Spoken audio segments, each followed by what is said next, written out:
বন্ধুদের, আমরা এই সময়কার যে কৃষকদের সমস্যা, নির্বাচন গেল তারপরেও কিন্তু আমরা বিভিন্ন প্রোগ্রাম নিয়েছিলাম। তার ভিত্তিতে গত পরশুদিন আমাদের রাজ্য সম্পাদক মন্ডলীর সভা অনুষ্ঠিত হয়েছে। সেই সভায় রাজ্যের এবং দেশের কৃষক আন্দোলনের পরিস্থিতি সম্পর্কে আমরা আলোচনা করি এবং এই আলোচনার বিষয়বস্তু নিয়ে আপনাদের কাছে আজকে আমরা উপস্থিত হয়েছি।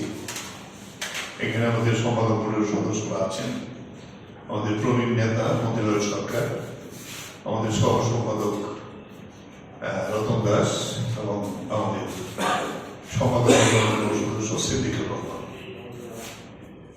আমরা প্রথম যেটা, এরপরে এখন কৃষকদের ধান কেনা শুরু হয়েছে। ধান কিনছে হলো খারিফ মরশুম, এটাকে বলা হয়।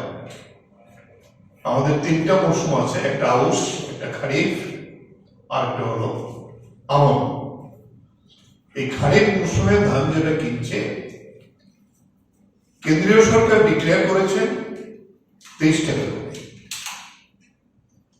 কিন্তু আমাদের রাজ্য সরকার দেখা গেল পুরনো যে রেট, এটা ডিক্লেয়ার হওয়ার পরেও 21 টাকা 83 পয়সাতে কিনছে।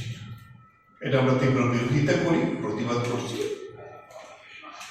ঘোষিত কেন্দ্রীয় সরকারের নীতিও তারা আমাদের রাজ্যের বিজেপি সরকার মানছে না। দ্বিতীয় যে প্রশ্ন, আমাদের কেন্দ্রীয় কমিটি থেকে ইতিমধ্যেই কেন্দ্রীয় সরকারকে জানিয়েছে, মূল যে দাবি 2014 সালে নরেন্দ্র মোদী স্বীকার করেছিলেন এমএসপির ক্ষেত্রে, মিনিমাম সহায়ক মূল্যের ক্ষেত্রে, যে উৎপাদন খরচে 50%, সঙ্গে 50% অনুযোগ হবে। উৎপাদন খরচ মানে জমির খাজনা, জমি করতে যে কৃষকের পরিশ্রম, বীজ, সার, জলসেচ, সবগুলিকে ধরে যেটাকে বলা হয় কম্প্রিহেন্সিভ কস্টিং, C2,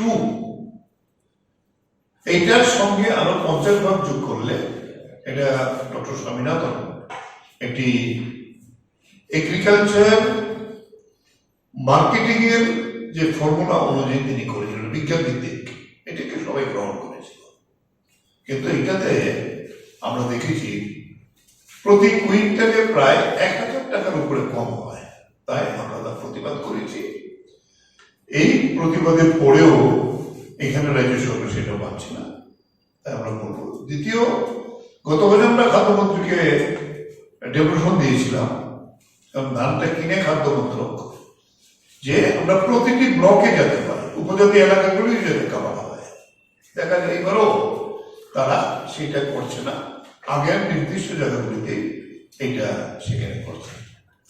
এই প্রথম বিষয়। দ্বিতীয় বিষয়, আমরা আমাদের আলোচনা যেটা এসেছে, সামনে আমনের মরশুম আসছে, সারের প্রচন্ড প্রবণতা। BMW স্টোরের সামনে সাবসিডাইজ রেটে ইউরিয়ার দাম হলো 5 টাকা, এটা বাজারে বিক্রি হয় 15 টাকা 12 টাকা। পটাশ, সুপার ফসফেট, এই সারটাও লাগে চাষের এই সময়টাতে, দেখা গেল এগুলিও নেই, অপ্রতুলতা। এবং আরো একটা বিষয়, সরকারি গুদামে পাওয়ার কথা, কিন্তু এটা বিএলপির ইচ্ছা নেয় না, এটা কন্ট্রোল করে মন্ডল, পঞ্চায়েত, তাদের লিখিত কথা। এতে সাধারণ কৃষকরা এগুলি থেকে বঞ্চিত।